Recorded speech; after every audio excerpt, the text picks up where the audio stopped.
Thank you, Harold. Harold is still here and still kicking. We got some drama here on the farm. We are so busy. A lot of you have been asking, where in the dickens have we been? I haven't put up a video in over 2 to 3 days. Whew. We're here, we're good. Welcome to Appalachia's Homestead. You tell it, brother. All right, it is time to start closing down some things with the, look at that. Look at that. It's like the tower, what is that, the Tower of Pisa? Never seen it, but I've seen it in pictures. But here's the thing. We have been really busy the last 2 or 3 days. A lot of you guys have emailed or messaged and thought we got caught up in all these floods. No, thank goodness we have not. As you have seen, most of that has happened a lot near us would be more Kentucky. We are southeast Tennessee. We have gotten rain. We are expecting some major rain coming in about 1 o'clock today. So that's why we're moving fast, but we are doing fine. I will be honest with you. I actually didn't choose, it sort of chose me. I've taken a couple of days off from filming because we have just been working on farm, family, and canning. I want to put this video out this morning to say I'm doing fine. Canning green beans and tomatoes. I might stew my tomatoes this time. Might put some onions and some hot peppers in it. My great-great-grandmother used to bake what she called hot tomatoes. And basically I have figured out that they are just basically stewed tomatoes, and she put big old onions in them and a hot pepper. Now I've just got jalapeno peppers, but I think that'll work. So I may give my hand at that. I may try that out today. My family will be really happy. But this is what I want to talk to you about, because I know I've been out of the loop for a day or two with family and farm and stuff. I know you guys understand, but I am doing okay. I'm gonna give you a to-do list today, okay? Because I'm doing the same thing, because we all are all up in a tizzy with some of these knucklehead numbskull politicians we've got, just getting us in hot, just putting us down in the hot wax, just sloshing us around in it, They're not worried about their kids. It'll be our kids that we have to worry about if they screw things up continually. I'm going to leave it at that. I'm going to shut up. So let's talk about some of the things right now. Here we are. Can you believe that tomorrow? So I'm going to try to get this video up today. I'm going to do my best, okay? I'm going to do my best. Tomorrow's August 1st. Y'all, it's crunch time in my opinion. Here we are. We've hit, to me, it's still hot, but summer's coming to an end. I know that sounds sad, but in my mind, it moves into harvest and school and fall prep, winter prep. We are there. Here are some things I want you to think about, okay? I'm doing the same thing. Now, before I start running my jaws, let's walk around for just a second. These are my Anasazi beans. Looky there. I planted the Anasazi beans, and they are coming on really nicely. Now, they haven't turned yet. See, this is the thing, is I try to stagger plant a few things around the farm so that I don't get caught up in crazy town trying to harvest everything at one time. But the thing is, particularly this year, look at that beauty. I love it. The thing is, this year, look at this. Because we were without rain for like a month, like so many of you out there are, and so many of you so much longer. Look at this, my Cherokee tan. That's just one of them. A lot of these things didn't really come on. Well, honey, are you taking a nap down there? Look. My goodness, taking a nap. A lot of things just didn't really come on when they really normally should or could, because we didn't have, it's just like everything just sort of sat here. And we just kept trying to keep it going. And then boom, when we started getting rain, it said, hey, let's go. Look at these lazy bums down in here. Now, the other day, somebody was asking me, because I showed a picture. It was either in a video or in a picture. Tell it, Harold. The thing is my elderberries, see them right here? They're coming on. There are still some green ones in the clusters, the umbrella clusters. No, you don't work with the green ones, okay? But the reason I pulled some is because, like today, look at that. I'm going to go ahead and pull this. Because number one, we're going to get a lot of rain starting this afternoon through tomorrow. And I've learned the hard way not to get too greedy with these things. What I mean is when you have a nice little majority, and I've got plenty, see, look here, coming on, that are starting to really turn and burst, in a sense, they're ripe.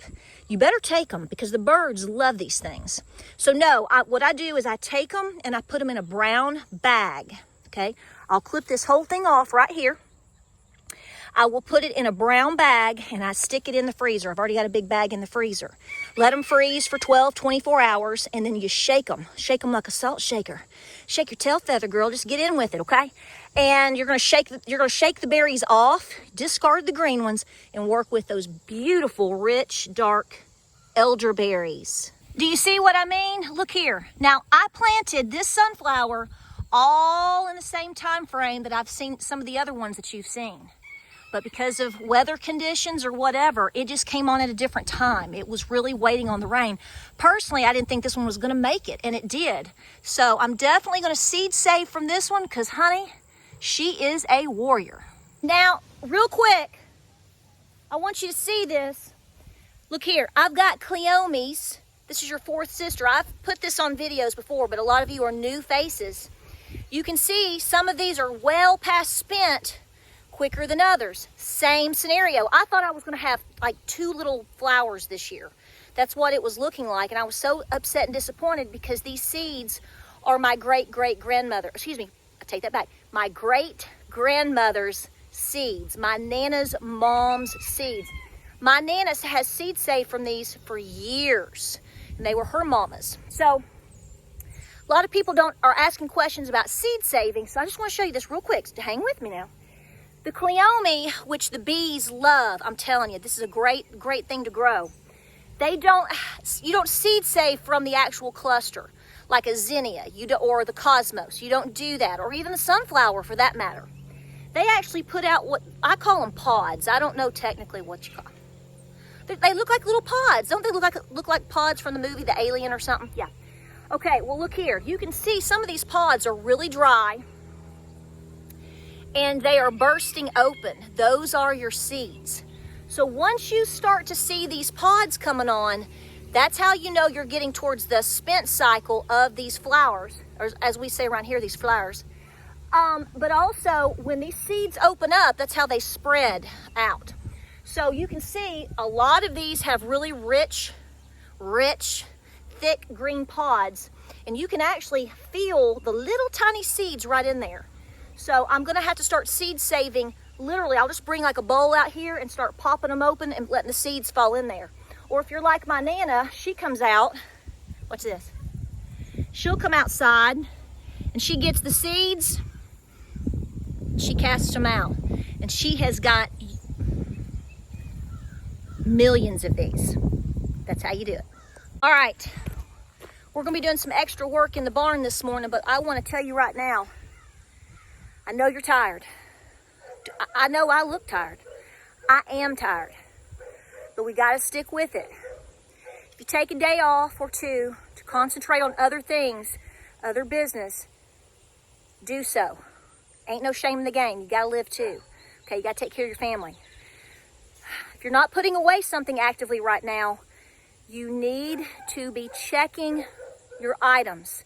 A lot of you that have been doing this for a long time, or they've been watching me for a long time, you know this, but reminders are good. I need reminders.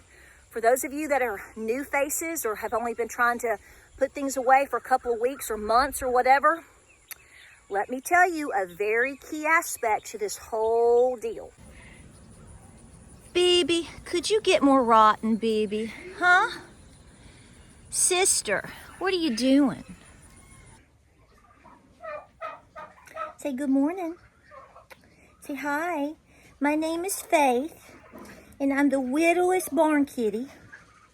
And I got into my water dish, and I'm wet. Yeah, it's okay. Say my brother and my big sister go out and run and play when Mom's here. But I kind of hang back. I'm a little unsure of everything, but I'm getting better. Say good morning. It's going to be okay, Faith. It's going to be all right. All right. A lot of people ask me, they're like, why don't you film everything that you do in your barn every day? Do you know how long that would take? We're in our barn at a minimum 3 times a day. And, you know, depending on the circumstances or everything going on, you just got to get the job done. Everything's going really great right now in the barn. We have a lot of new baby turkeys and poults, to give you the actual correct name, but baby turkeys. And The kittens are doing really, really good. Baby sister is coming out a little bit. She seems a little bit more feral than her brother. We call him Silver Bullet because he runs everywhere.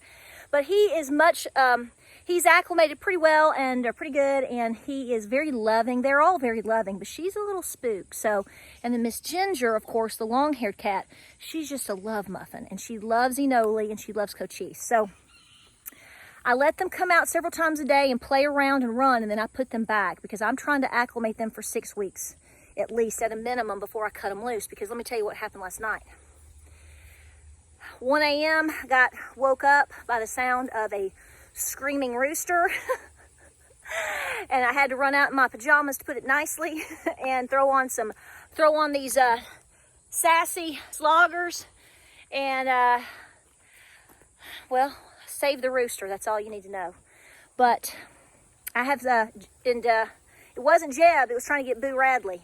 And I have these roosters, 3 roosters and 1 hen, that are kind of living on my porch, and it's time to get them down in the coop where they're safer. Because this is the thing, no matter what you do, no matter who you are, no matter how safe you are, something is always watching, and you have to be prepared for it. So I saved the day, but that just goes to show things happen, which is where I'm leading to right now. Okay, so you know that you're supposed to be rotating your pantry. Yes.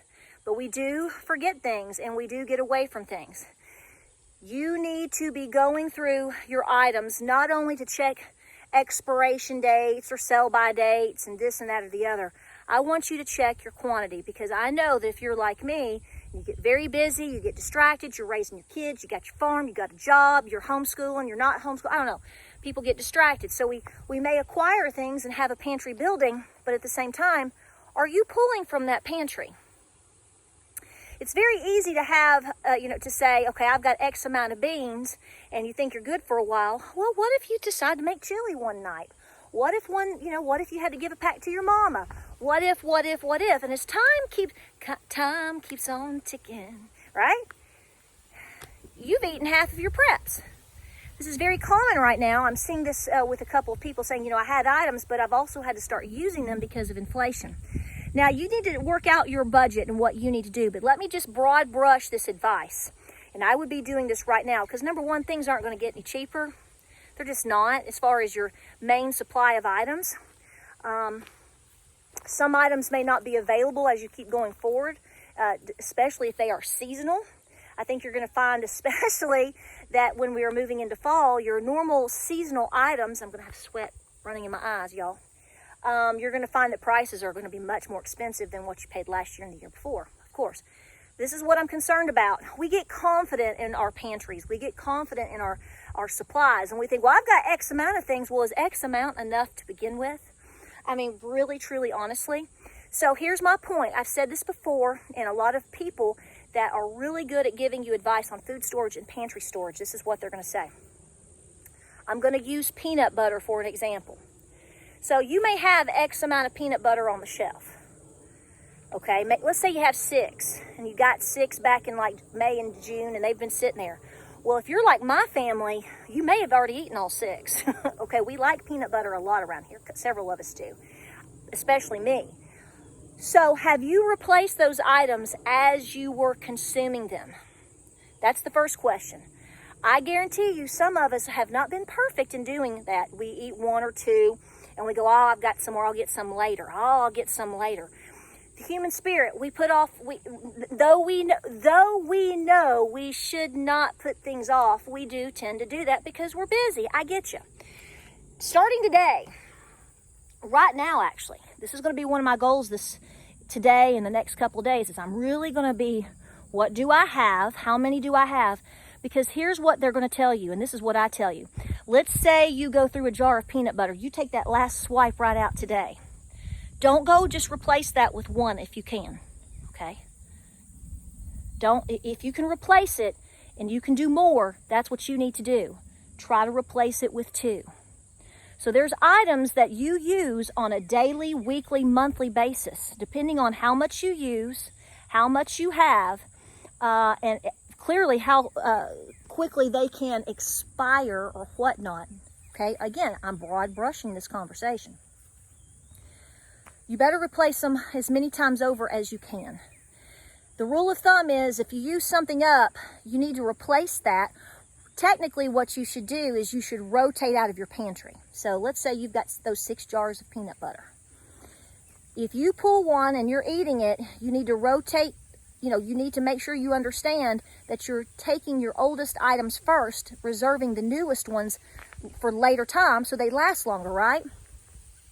Well, at this point in the game, and this is what's been recommended, and I highly recommend it too, don't replace that item with just one. Try to replace it with 2. So if you had 6 jars of peanut butter and you went and got one and rotated it, that means you're down to 5. Well, when you head down to the Piggly Wiggly this week, do the best that you can. Don't just buy one to replace that one. Try to get 2, maybe 3. That way, not only are you replacing what you've used, but then you're also building it up. That's how you do that a little bit at a time. That's how you do that same strategy as I've told you, 5 cans a week challenge. We've been doing that for months. But I would be willing to bet if you are like me at all, there's probably been a few items that maybe you didn't get to replace as soon as you wanted. Maybe they weren't available. Maybe you couldn't find them. Maybe you haven't been able to get to the favorite place that you go to that offers the better deals on those items. So I want to challenge my audience starting today, this afternoon. That's right, tonight, tomorrow. You need to go through your pantry. That doesn't just mean your sugar, your peanut butter, your jelly, your beans, and whatever. What about your personal items? Your toothpaste, your packs of toilet paper, your personal feminine and hygiene items. You know what I'm saying? Like I said, it's very easy for you to go buy 2 or 3, put them on the shelf, wait a couple of months.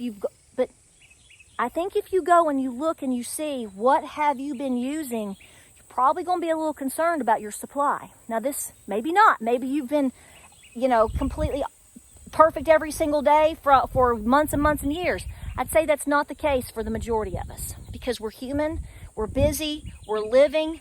So I want you, before things get even saltier and crunchier, that you make sure you have the things that you need. This is a big task actually. And it's one for me this week and it's one that I'm giving to you. So make sure, so you're not just cramming more stuff in of different things. Look for the critical items that you know that you absolutely use often, daily, weekly, and that you need. Right now, we're pushing into the month of August starting tomorrow.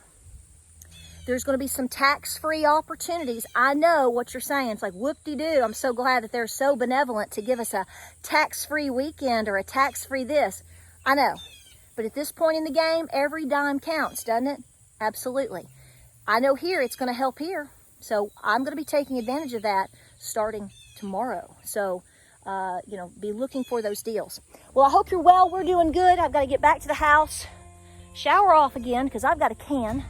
And we're going to get more green beans going and those stewed tomatoes today. So it's not hard. It's just a time process. We're going to get busy. Stay busy. Check your pantries. Check the dates. Check rotation, yes. But you better be checking your quantities too. Just saying. Love you. Like, subscribe, and share. A lot of videos coming up this week. It's going to be busy, busy, busy. Stay safe out there, okay? Keep praying. We'll see you on the next video.